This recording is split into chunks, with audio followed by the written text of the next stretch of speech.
우리 이제 매일 성경 큐티하는 책을 출판하는 성서 유니온에서 매일 성경 독자들을 위해서 만든 동영상이더라고요. 이제 성경 산책 이렇게 부르는데, 산책하면 신학하면 좀 어렵고 딱딱한 무거운 주제인데, 산책하면 그보다 좀 가볍게 이야기하는 것입니다. 영어로 이제 survey 뭐 이 정도로 이야기하는데, 성경 산책이라는 주제에 이제 요한계시록 부를 만든 게 있더라고요. 이제 3부작으로 이렇게 편성이 되어 있어요. 그런데 요한계시록의 개관, 전체적인 아웃라인이죠. 그 다음에 주제가 뭔지, 구조가 어떻게 되는지, 이런 것들을 설명하는 건데, 저 보면서 굉장히 유익하다 생각했습니다. 왜냐하면 요한계시록 그냥 쭉 읽으면 좀 어렵습니다. 그리고 이해가 잘 안 되는데, 구조를 조금 이해하면은 훨씬 더 내용 파악에 도움이 됩니다. 이런 동영상으로 되어 있습니다. 이제 매일 성경 묵상을 위한 요한계시록 성경 산책 이렇게 되어 있고, 그 중에 이제 1부 개관과 주제, 두 번째 2부는 구조 1부, 그 다음 구조 2부 이렇게 되어 있는데, 그 중에 이제 이 요한계시록 구조를 잘 이해하는 것이 도움이 될 것 같습니다. 자세한 내용이야 뭐 팔려면 얼마든지 너무너무나 내용이 많고요. 근데 적어도 이 구조를 그래서 딱 마음에 파악하고선 마음에 생각하면서 읽으면 도움이 될 것 같아서 캡처해서 다시 좀 잠깐 설명해 드리겠습니다. 세 파트로 나눠져 있다 이렇게 생각하시면서 읽으십시오. 첫 번째 파트는 왼쪽 상단에 있는 직사각형이죠. 1장 서론, 2, 3장 7교회에 예수님께서 하시는 이야기. 그래서 우리 잘 알죠. 뭐 사대교회에게, 뭐 빌라델비아 교회에게 뭐 이런 얘기 나오죠. 그 다음에 4장, 5장은 하늘에서 하나님과 보좌에 앉으신 하나님과 어린 양에게, 죽임당하신 어린 양에게 찬송하는 하늘의 보좌에서 이야기를 다루고 있는 것이 1부다 이렇게 생각하십시오. 2부 파트 2는 지상에서 어떤 재앙과 심판이 있을 것인지를 이야기하는 것이죠. 동그라미로 되어 있습니다.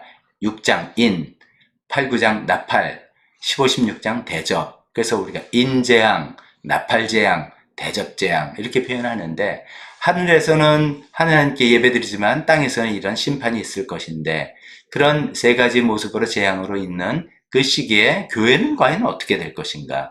교회는 무엇을 해야 될 것인가? 지상에 있는 교회죠.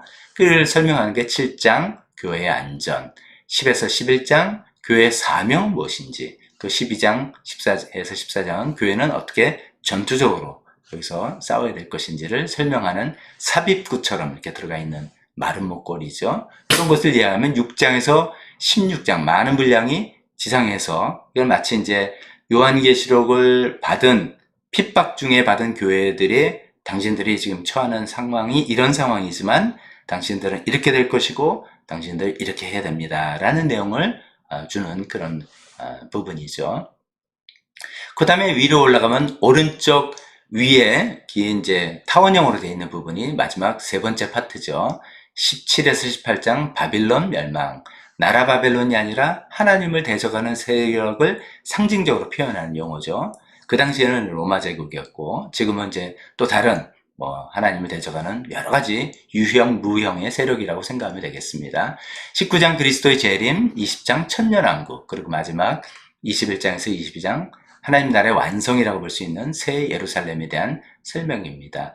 자, 이런 구조를 이제 요한계시록 읽을 때 딱 마음속에 간직하고 머리에 딱 두면서 읽으시면은, 제 생각에는 아무래도 성경을 읽으신, 요한계시록을 읽으실 때 지엽적인 부분에 빠지지 않고 훨씬 더 균형 있게 올바르게 읽고 이해를 할 수 있을 것 같습니다.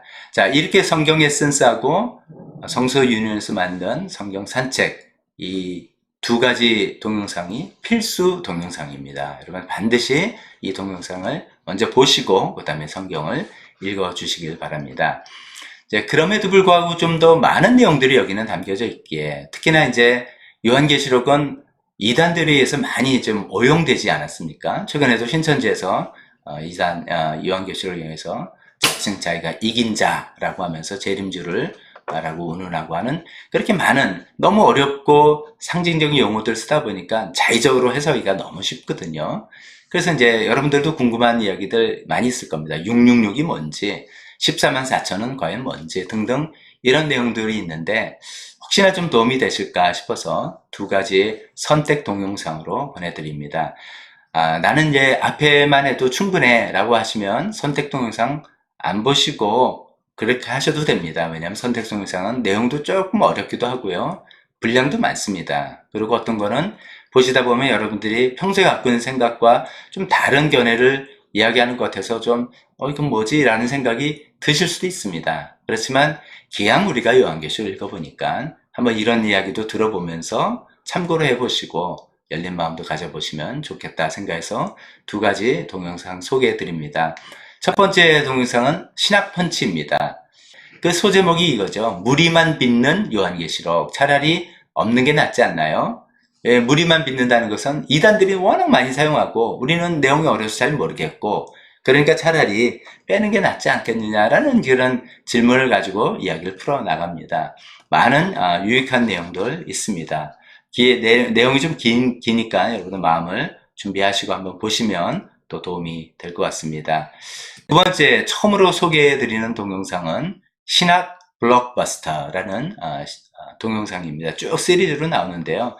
신학 서적을 챕터별로 소개해주는 그런 동영상입니다. 내용 참 잘 구성한 것 같아요. 굉장히 어렵고 딱딱한 신학적인 주제를 두 분이 나와서 그래도 좀 재밌고 좀 이렇게 좀 쉽게 설명해 보려고 굉장히 애를 쓰신 것 같아서 참 도움이 된다고 생각합니다.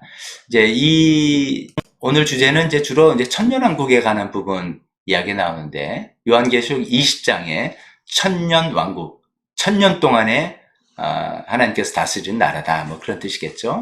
그런 이제 논쟁이 있는데 여러분들 혹시 전천년설, 후천년설, 무천년설 저는 이제 제가 교회에서 이런 얘기를 신학적인 얘기를 많이 안 하니까 저한테는 많이 듣지 못했겠지만 다른 곳에서 들으신 적이 있으신 분들이 많겠습니다. 근데 그런 건 뭔가 설명을 해주는데 설명을 다 듣고 완전히 이해한다. 그렇게 하셔도 좋고 그러면 또 좋고요. 그래도 나 이런 거 좀 들어봤고 대충 이런 거구나 라고 여러분들이 그냥 참고하실 수만 있어도 성과가 도움이 될 것 같습니다. 그러니까 이런 것도 한번 잘 보시면 좋겠습니다. 두 동영상은 좀 내용도 어렵기도 하고 분량이 많으니까 여러분들 잘 선택해서 잘 보시면 그래도 꽤 도움이 많이 될 것 같다는 생각에 추천드립니다.